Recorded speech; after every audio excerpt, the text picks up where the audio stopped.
भाई साहब एक माचिस दे दें।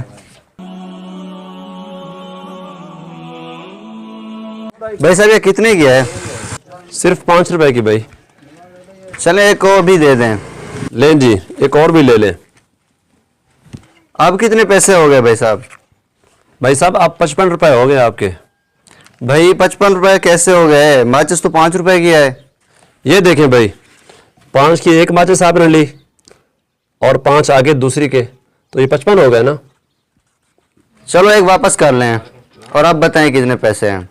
चलो फिर हिसाब कर लेते हैं। ये देखिए 55 थे ना पहले जी। तो 55 में से अब 5 काटे, बाकी 50 रुपए हो गए आपके। चलो फिर ये भी वापस ले लें हजरत।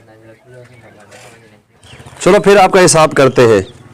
ये 50 में से 5 काटे तो आपके 45 रुपए बनते हैं भाई। 45 रुपए दें आप।